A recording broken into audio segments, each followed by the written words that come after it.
Okay, good morning, class.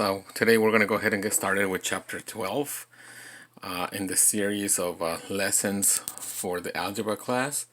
As you can see today, we're going to be dealing with polynomials and in particular operations related as it relates to the concept of polynomials. Okay, so let's go ahead and start with the basics. So as we have discussed in the past, we have been working with with variables of different with different terms as used for variables. In this case, just a little reminder that a variable could be such a letter or a symbol. More than anything, more than commonly, it is used the letter x, and this is called the base, and the number that it would have on the top is called the exponent or the power. Okay, now there are some specific rules when it comes to exponents and powers, and we're going to be beginning to discuss those in a minute. Okay, so the base could be any number, positive or negative, any whole number or a decimal or a fraction of it, and the exponent in this case it could be either positive, negative, and when it comes to having an exponent of 0, it would automatically convert that term into a 1. So you could have 3 to the 0 power and it becomes a 1. You could have 1,000,000 to the 0 power, it becomes 1 automatically. So it doesn't matter what number it is as a base, as long as it has a 0 power, it automatically becomes a 1. Okay, that's key to remember. Okay, another key thing to remember, guys, as well is that the exponent, or in this case, as I have designated n, the exponent is the amount of times that the base will multiply by itself. So let's say, for example, if we have x to the second power, that means that this is let's say this called as the shorthand notation of x multiplied by itself 2 times. If we have x to the 4, it'll be x times x times x times x. Okay, so these are little shortcuts or little shorthand notations or ways to represent how many times the base multiplies by itself according to the exponent that's listed next to the variable itself. Okay, not necessarily just the variable, I'm sorry, the variable and the number that it's also connected to. So for example, we could have 3 to the second power. Remember, this is the 3 multiplied by itself 2 times. So it's 3 times 3 equals 9. Please do not get confused and say that it's going to be 3 times 2, which gives you 6. Okay, that is crucial. Remember, it's 3 multiplied by itself this many times. In this case, it's 2, so 3 times 3 gives you 9. Okay, so just like with previous operations that we've dealt with, today we're going to be dealing with exponents higher than 2 in this case. You remember that when they ask you to evaluate, they are going to be giving you the value of that variable for that particular formula to see if, as in previous lessons, if the solution fits into the linear equation, or if the statement meaning two equations are truly equal. So in this case, whenever they tell you to evaluate, you're going to be plugging in that number 2 here wherever you see the x, and then you're going to be elevating this value to that power right there. Okay, so in this case, this will be 2 as the base to the third power, which is 2 times 2 times 2. Notice how I switched now. Instead of using the x to show multiplication, I'm using a period in between the two numbers, not necessarily as a decimal point, but a little higher to show the same concept of multiplication. So I sometimes like to do the following. 2 times 2 gives you 4, and then 4 times 2 gives you 8. So that means that if you were to evaluate the term x to the third power where x equals 2, your answer would be 8. Okay, let's move on to another example so that you can see now here I'm using a negative value assigned to that base or to that variable. So in this case, we're going to be again substituting the value of y, which is -3, and we're going to be elevating. I like in the cases where I have a negative, I like to put a parentheses. That way I know that that negative is going to be also applied to that to when it's elevated to that power. Okay, so in this case again, it's not going to be, remember, it's not -3 to the not -3 times 4, but it's -3 times -3 times -3 times -3 again. Okay, so -3, let me write it here first.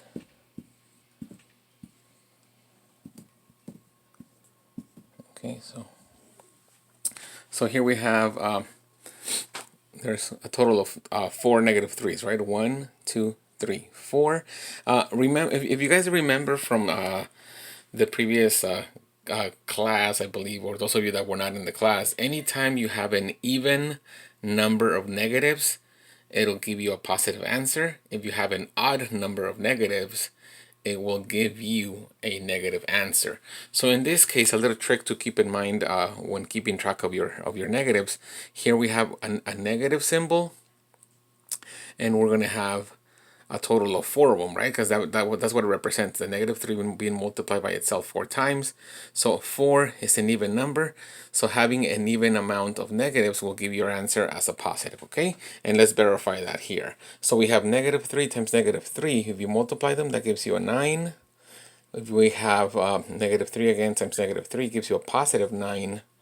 Now when we multiply 9 times 9, it gives you 81. Okay, so that's where we got that positive 81.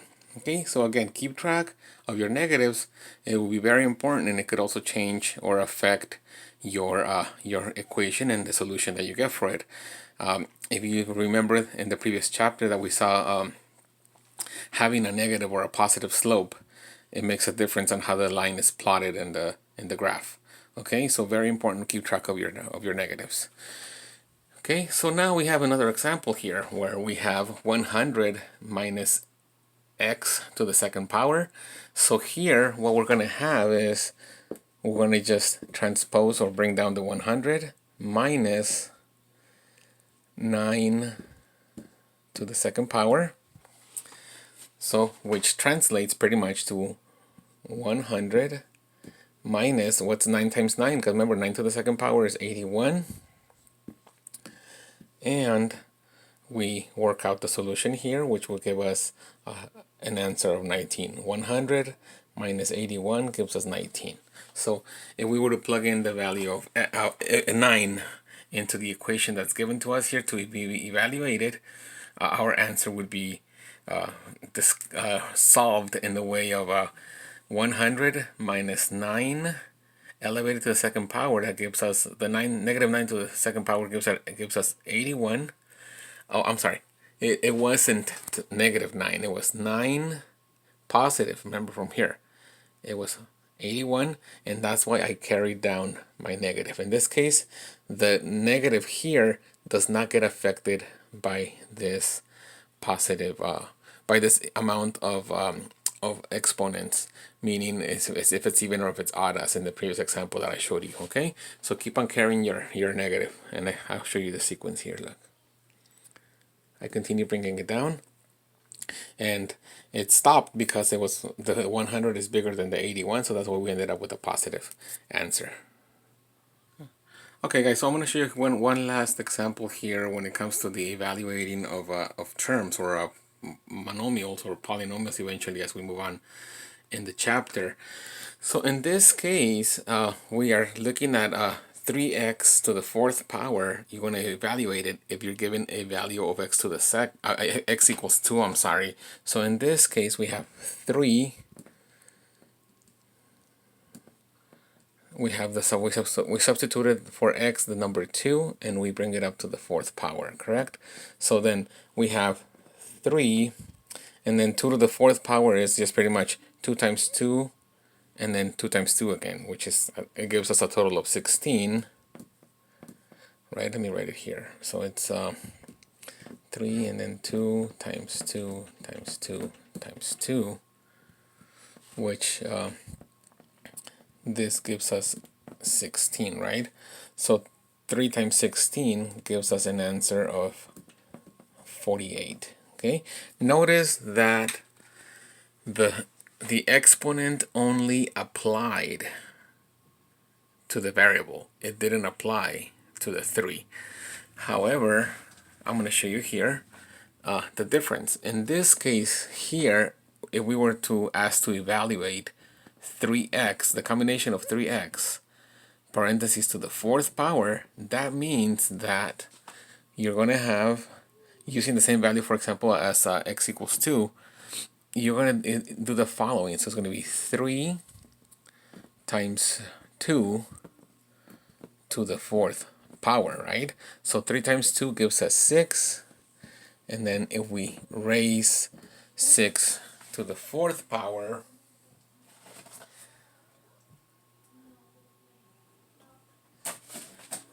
with the power of television, it gives us 1296. Sorry guys, I wasn't going to multiply 6 times 6 times 6 times 6 to get us going for the answer, okay? And as we solved in the previous problem, we found out that 2 to the second, 2 for x to the 4th power gives us 48, okay? I'm sorry, 2 to the 4th power gives us 16, right? So it's 3 times 16 gives us 48 in this case, okay? So now, as you can see, there is a big difference. The combination of 3x, the whole thing elevated to the 4th power, gives us 1296. I'll bring it back a little so we can get the same frame. And 3x to the 4th power, which in this case only the x was raised to the 4th power, gives us 48. So there is a big difference in there, guys. Keep that in mind.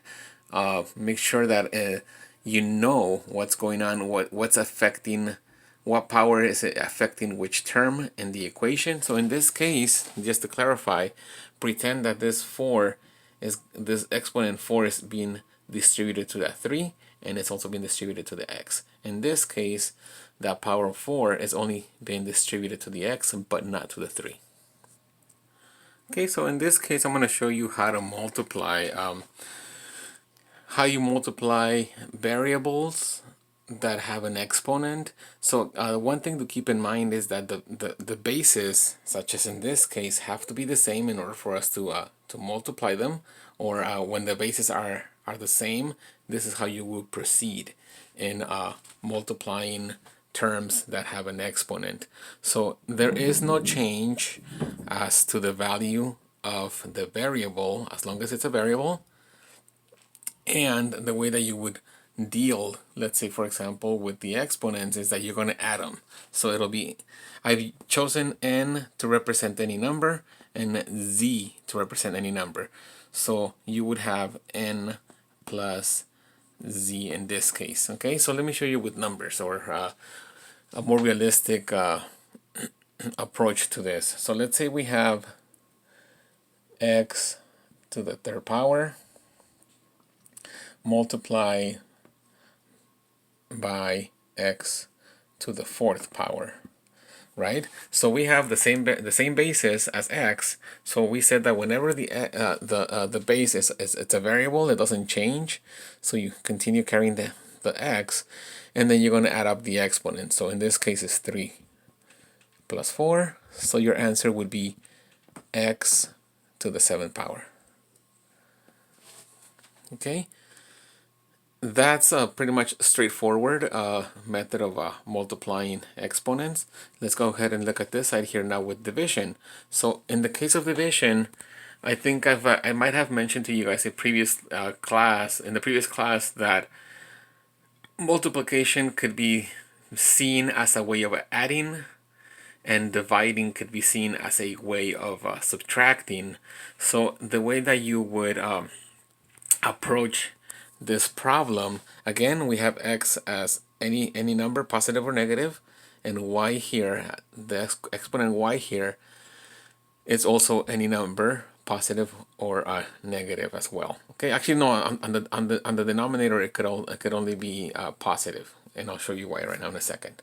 So what happens in this case, this is the same thing as having a, but instead of adding, it's going to be x minus y. Okay, so to approach it with a numeric solution here, we can have x to the third power divided by, let's say, x to the second. So we would have, it's x 3 minus 2, which is x as your answer. Okay, or x to the 1. Okay, remember that if a variable doesn't have a number or an exponent listed, it automatically is a 1. Okay, now let's go ahead and look at the following example over here. What if we were to have a negative exponent? Again, we should be used to this by now, guys, that when you're starting to get comfortable with a with a term or with a concept, they're going to throw you a little bit of a curveball again. So anytime you have a negative exponent, that means that whatever term it's applying to is going to go under the numerator. So in this case, we would put a 1, because remember there's an invisible 1 here. So we put a 1, and we just mark it as x to the y power. What about in the following example here? Let me just divide it here, or separate it. I'm sorry, not divide it, separate it. In the following example, we still have that same x to the negative y, but it has a coefficient of a. So that negative y is only affecting the x. So in this case, we would put the a as the numerator and the x to the y as the denominator. Okay? And let me give you guys another example here. So in this case, we have b times x. b is the coefficient in this case, and it is grouped together with a parentheses, and all of that group is being elevated to the negative c power. So in this case, much like we had here, the top one there, you're going to have 1, and you're going to have the coefficient b to the x elevated to the c power as a whole. Okay, keep in mind that this parenthesis is going to show you that whatever value you're given to evaluate for c will apply to both terms, not just one. Okay.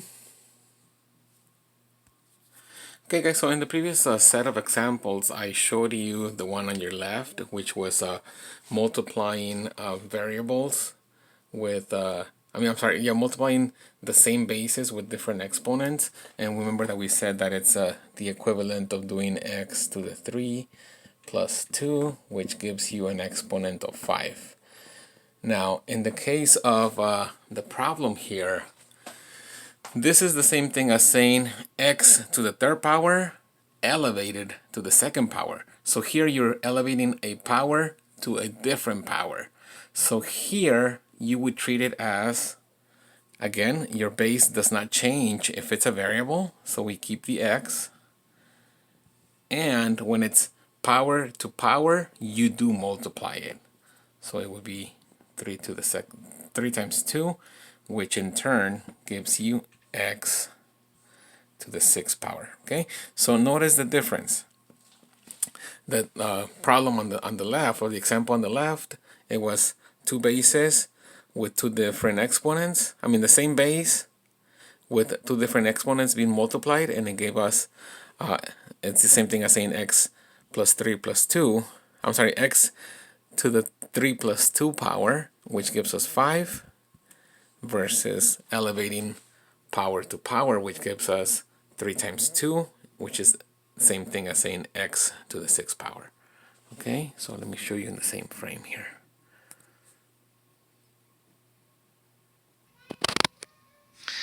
Okay, so we're going to be looking at a scientific notation, guys.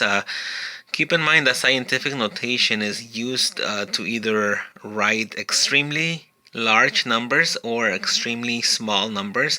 I think I have mentioned it to you that it's used in also precise work, such as I believe with CNC machinery, and also with like very, very small and precise instruments. So let me show you here what we would do.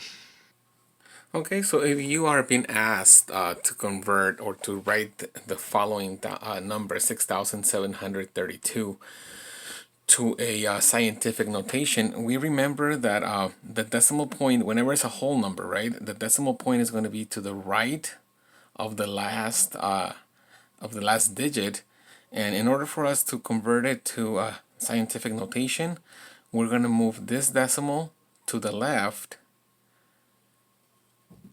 to the location before the last non-zero number. So here we would have 6.732 times 10 to the which power now that we look at or that we use. We're gonna, the exponent here, the power, will become the number of places that you move that decimal. So it was a total of 1, 2, 3 places that we moved it. So thus our answer would be 6.732 times 10 to the third power. Now let's look at a bigger number here. Again, it's this is 28 million. So we are trying to convert it to scientific notation, and we said that the decimal will be here at the end, and we would have 1, 2, 3, 4, 5, 6, 7 places, right? So our answer in scientific notation would be 2.8 times 10 to the 7th power. So I'm gonna box my answer here, and I forgot to box my answer here. In particular with these guys, try to box your answers whenever you're dealing with scientific notation. That way we show that the whole thing is the answer, not just the 10 to the third, and not just the 6.32. 6.732. Okay, so it's the whole set. Okay, scientific notation involves a decimal multiplied by a power of 10, whether it's positive or whether it's negative, such as in the case here. Whenever you have a decimal, which is a small number here in this case, you're going to be converting it again to scientific notation. So you're going to be moving this decimal that is located here to the location behind the first non-zero number or non-zero digit. So here we're going to move this decimal 1, 2, 3 places.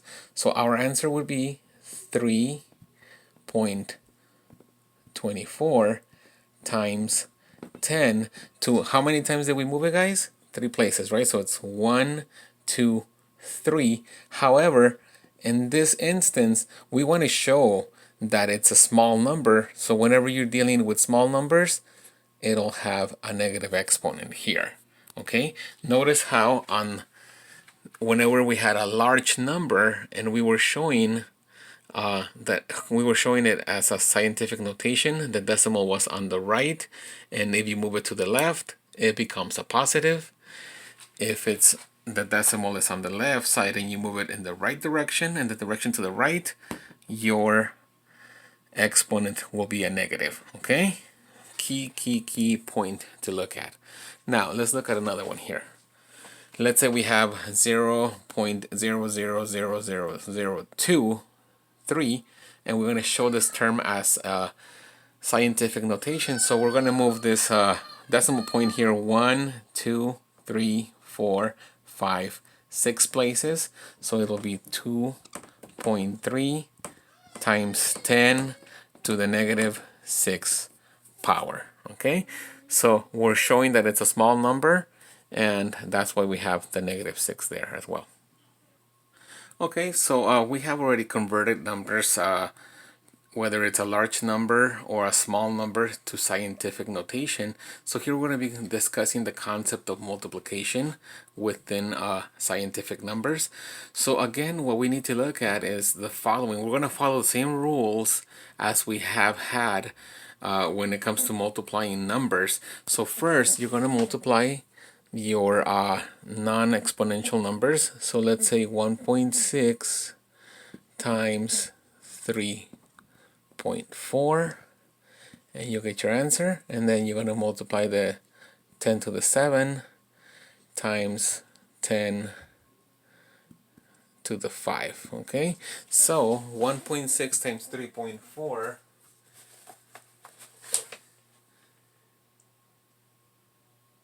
gives you 5.44. Okay, and when we multiply our exponents here, we have 10 because it's the same base, and we said that we add the exponents, which is 12. So our answer here is going to be 5.44 times 10 to the 12th power. Okay, so this whole thing is our answer for that problem there. Okay, so we multiply the 1.6 times the 3.4. It gives us the answer of 5.44, and then we multiplied the same basis of 10 to the 7 and 10 to the 5, and we came up with the answer of adding the exponents here. 7 plus 5 gives you 12. Thus your answer is 5.44 times 10 to the 12th power. Now here we have a different problem here. Now we're going to follow the same steps. So it's going to be 3.14 times 5.78, which gives us the number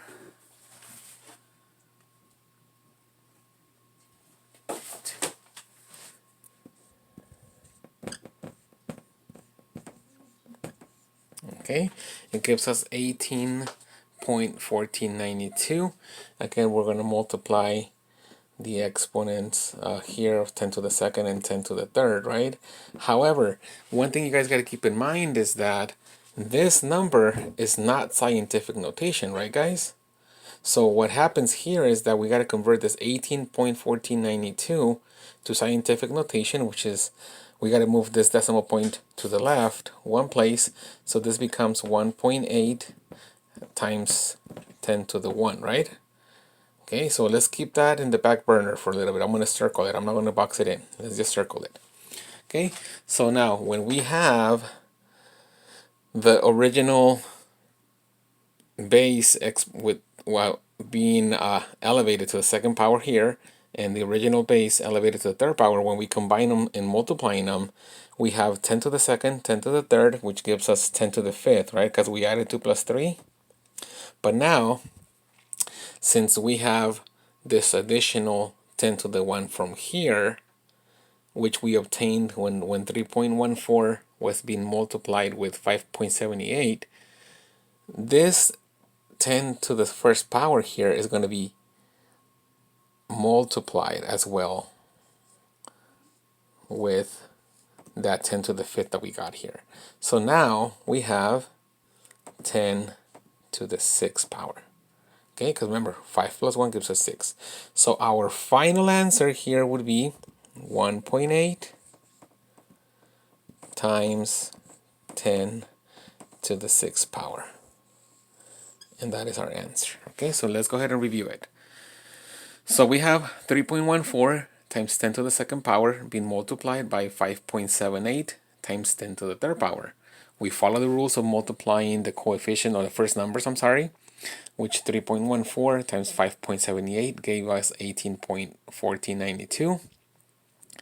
This 18.1492, we converted it to scientific notation so that we have that that number with a digit, a decimal, and a digit, right? That's the rule that we need to have with scientific notation. Normally we use at least two significant figures. So we kept that in the back burner or on hold a little bit, and then we proceeded with working with the exponents. So 10 to the second times 10 to the third gives us 10 to the fifth. And remember that this 10 to the first power came from here when we converted that answer that we multiplied to scientific notation. So 10 to the fifth times 10 to the first power gives us 10 to the sixth power. And then we just brought these. Let me show you a different color now.